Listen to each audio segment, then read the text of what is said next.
Hello everyone, this is Ajita and we are reaching humanities.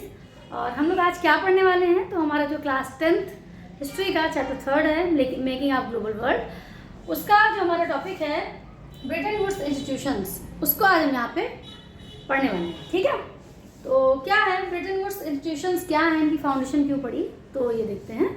तो Bretton Woods की ज़रूरत क्यों महसूस की गई, तो देखो जो सेकेंड वर्ल्ड वॉर था हमारा, सेकेंड वर्ल्ड वॉर की ड्यूरेशन क्या थी, 1 सितंबर 1939 टू 1 सितंबर 1939 टू क्या थी 2 सितंबर, है ना, 1945, है ना।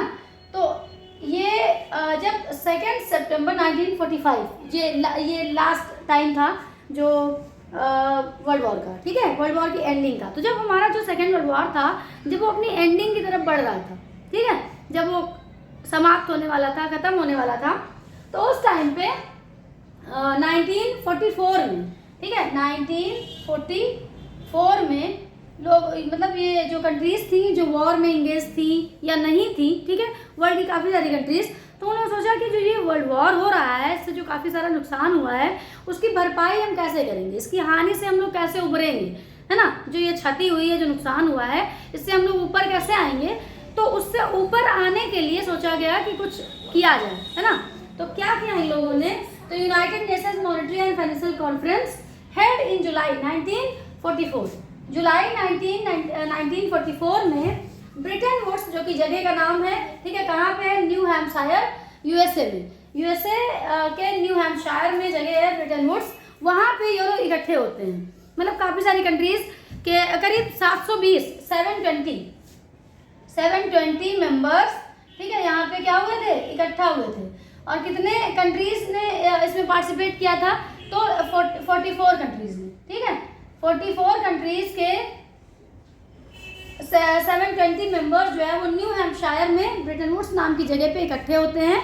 और ये लोग मिल करके क्या करते हैं, ये जो United Nations Monetary and Financial conference होती है, इसको ज्वाइन करते हैं, इस कॉन्फ्रेंस का में हिस्सा लेते हैं, ठीक है। अब यहाँ पे क्या डिसाइड होता है, क्या चीज़ें डिसाइड होती हैं, तो डिसाइड होता है कि दो वो बनाए जाते हैं, इंस्टीट्यूशंस बनाए जाते हैं। एक होता है IMF, इंटरनेशनल मॉनेटरी फंड, और दूसरा बनता है वर्ल्ड बैंक, ठीक है।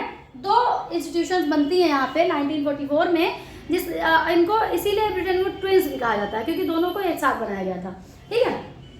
तो IMF को बनाया जाता है, IMF was established to deal with external surpluses and deficits of its member nations।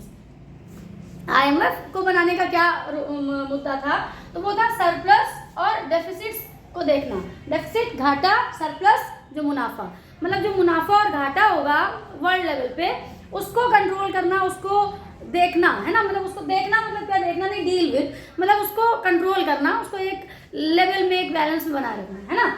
तो ये काम था किसका, IMF का, ठीक है। और वर्ल्ड बैंक को क्यों बनाया गया, वो setup to finance post war reconstructions. Post war मतलब वार के बाद में जो भी कंट्रीज थी, उनकी जो इकोनॉमिक कंडीशन थी वो बहुत ख़राब हो गई थी, आर्थिक स्थिति बहुत बुरी हो गई थी, ठीक है। तो उसको रिकंस्ट्रक्ट करने के लिए जो post war post war economy थी, उसको रिकंस्ट्रक्ट करने के लिए वर्ल्ड बैंक को बनाया गया था, ठीक है। क्या करना था कि ये सबको पैसे उधार देगी, जो वर्ल्ड बैंक है, ये सबको पैसे उधार देगी, और उससे वो लोग अपनी जो इकोनॉमी है उसको बूस्ट कर सकेंगे, ठीक है।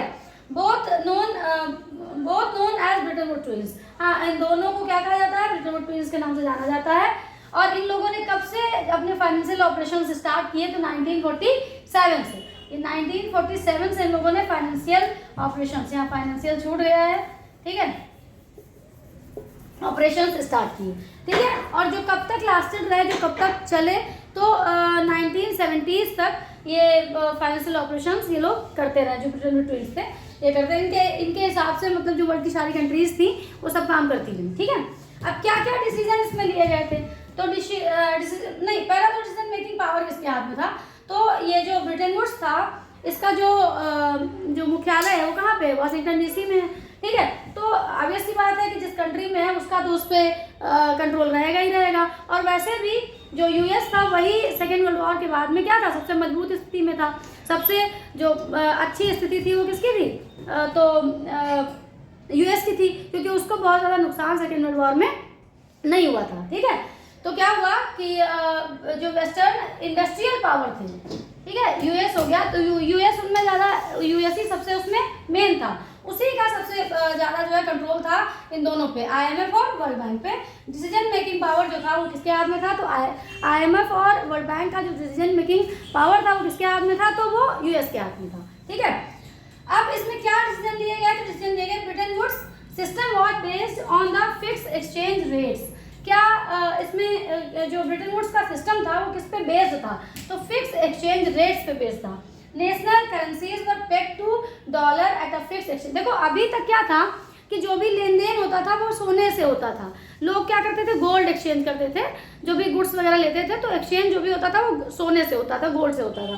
अब क्या था कि देखो जो सेकेंड वर्ल्ड वॉर था उसके बाद में कंडीशन खराब हो गई थी, तो लोगों का इतना सोना नहीं बचा था कि वो बहुत ज़्यादा उसमें लेन देन कर पाए, है ना। तो इस वजह से जो जितने भी मेंबर कंट्रीज थे उन लोगों ने क्या डिसाइड किया कि हम क्या करते हैं कि किसी एक करेंसी के, मतलब किसी एक करेंसी को सोने से फिक्स कर दे, सोने के बदले में फिक्स कर देते हैं। ठीक है, तो हम जितना भी हमारा लेन देन होगा वो हम उसी से करेंगे। तो अब इसके लिए ये जरूरी था देखना कि कौन सी करेंसी ऐसी है वर्ल्ड में जो कि मजबूत स्थिति में है, जिसकी कंडीशन अच्छी है, तो वो थी यूएस की डॉलर की, है ना। डॉलर का जो डॉलर की जो वैल्यू थी वो एकदम बढ़िया, मतलब अच्छी बनी हुई थी, क्योंकि उसको नुकसान हुआ नहीं था, है ना, अमेरिका को नुकसान हुआ नहीं था इसलिए।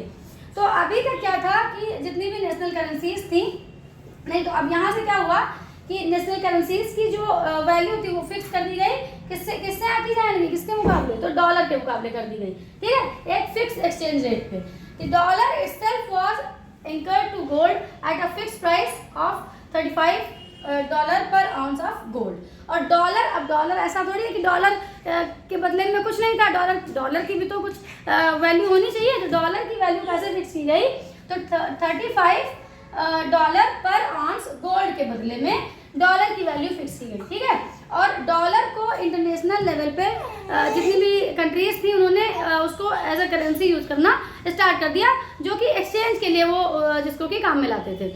मतलब अगर उन्हें कुछ किसी कंट्री से लेना देना होता था तो वो क्या करते थे, पहले अपने गोल्ड के बदले डॉलर लेते थे यूएस से, फिर उससे वो क्या करते थे आपस में जो भी उनका खरीदना बेचना होता था वो चलता था। ठीक है, तो इस तरह से ये हमारा जो ब्रिटेन वुड्स था मेरे ख्याल से क्लियर हो गया होगा, और देखते रहिए, और थैंक यू वेरी मच।